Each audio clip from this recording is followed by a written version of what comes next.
नमस्कार, मी नरेश बोपचे सत्यव जाणून न्यूजमध्ये आपलं स्वागत आहे। आणि आपण सध्या आमगाव तहसील कार्यालयामध्ये आणि माझ्या मागे आपण बघू शकता की या ठिकाणी सर्वत्र तालुक्यातील सर्व विभागाचे अधिकारी आणि कर्मचारी संपावर बसलेले आहेत।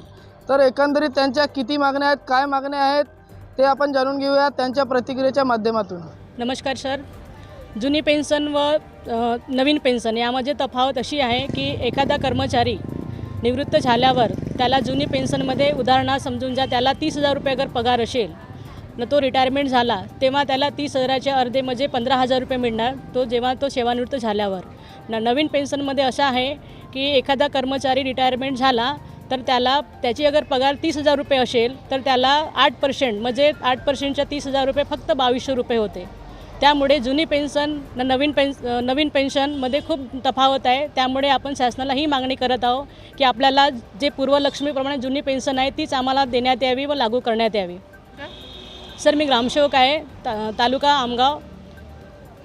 मी नरेंद्र अतकरे, ग्रामसेवक संघटना तालुका आमगाव यांच्यातर्फे आज 14 तारखेला जुनी पेन्शन योजना पूर्वलक्षी लागू करण्याच्या दृष्टीने आम्ही सर्व संघटना ज्या जिल्हा परिषद मध्यवर्ती कर्मचारी महासंघ आहे आणि तत्सम शासकीय आणि निमशासकीय ज्या कर्मचारी संघटना आहे त्या सगळ्या संघटना यामध्ये आज इथं संमिलित झाल्या आहे।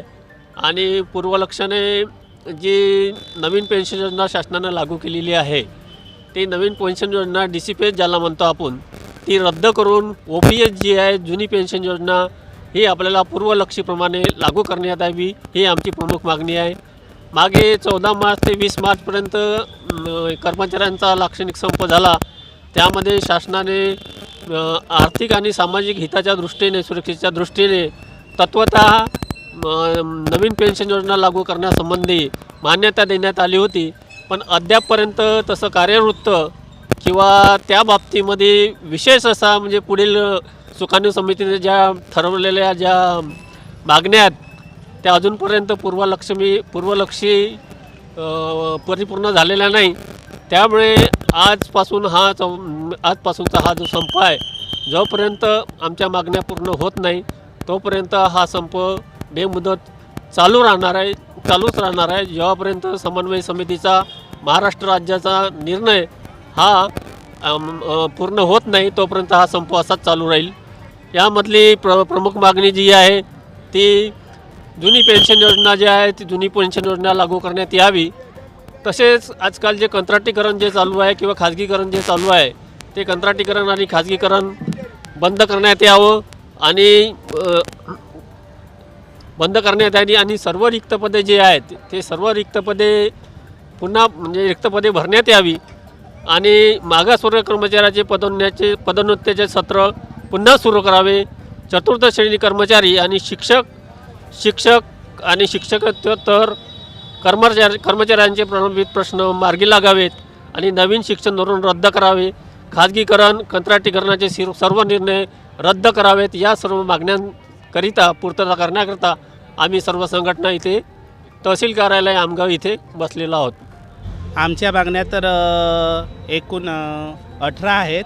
त्या जोपर्यंत वरील अधिकाऱ्यांच्या समन्वय समितीचा निर्णय येत नाही तोपर्यंत आपली बेमुदत संप तसाच चालू राहणार आहे। जोपर्यंत त्यांच्याकडून काही निर्णय येत नाही तोपर्यंत संप तसाच चालू राहणार आहे। आम्हाला नवीन पेन्शन योजना रद्द करून जुनी पेन्शन योजना ही पाहिजे आहे।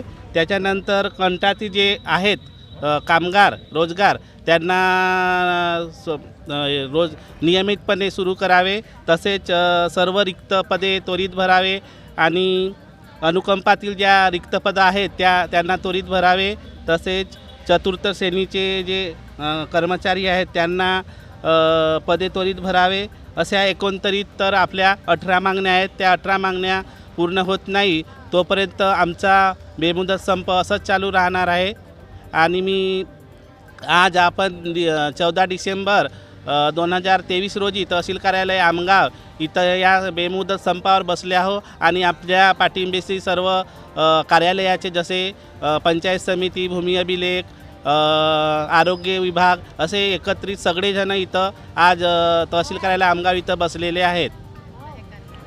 मागच्या मागच्या दिवसामध्ये आपण जे संपावर बसलेले होतात तर त्यावेळेस तुमची मागणी होती की जुनी पेन्शन, तर त्यावेळेस कोणती म्हणजे पेन्शन योजना लागू झाली होती त्यामध्ये आपण समाधानी नाही होत्या का? नाही, म्हणूनच आम्हाला हा संप करावा लागला. मग त्यावेळेस संपावरून का उठले आपण? त्यावेळेस काही जे अधिकारी होते वरचे, त्यांना मुदत काहीतरी असं म्हणजे समिती गठीत करून निर्णय देऊन असं काहीतरी सांगितलं, असं आश्वासन देण्यात आलं होतं. तर ते समिती गठीत झाली होती तर त्यांनी योग्य निर्णय दिला नाही का? नाही नाही तर मग त्यांची जी मुदत त्यांनी मागितली होती ती मुदत पण संपलेली आहे. हो हो हो हो 8 महिने होत आले. किती महिन्याची मुदत दिली होती? 3 महिन्याची. त्यामुळेच हा असं बेमुदत संप करावा लागला आपल्याला. तर जे नवी पेन्शन योजना आहे त्यामध्ये कशा प्रकारे पेन्शन मिळण्याचे शासनाने सांगितले होते?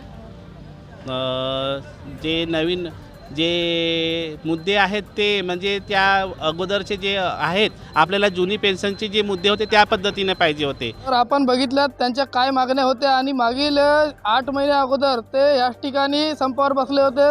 तसेच संपूर्ण महाराष्ट्रामध्ये सर्व अधिकारी आणि कर्मचारी जुनी पेन्शन योजनाला आणि त्यासोबत अनेक मागण्याला घेऊन बसलेले होते. पण मागच्या दिवसामध्ये त्यांना एक नवीन पेन्शन लागू करण्यात आली, पण नवीन पेन्शन नाही पाहिजे आणि आता सध्या त्यांना जुनीच पेन्शन पाहिजे, म्हणून ते पुन्हा 8 महिन्याच्या नंतर या ठिकाणी पुन्हा बसलेले आहेत आणि त्यासोबतच संपूर्ण महाराष्ट्रामध्ये सर्व अधिकारी आणि कर्मचारी अशाच प्रकारे जिल्ह्याच्या ठिकाणी आणि तालुक्याच्या ठिकाणी संपावर बसलेले आहेत. तर बघायचे हे राहील की शासन याकडे लक्ष देणार की नाही देणार, यांची मागणी पूर्ण होणार की नाही होणार, की हे संप असेच किती दिवस सुरू राहणार. तर अशाच बातमी करता सत्यवचन न्यूजला बघत राहा. मिळूया पुढील बातमीमध्ये. तोपर्यंत नमस्कार.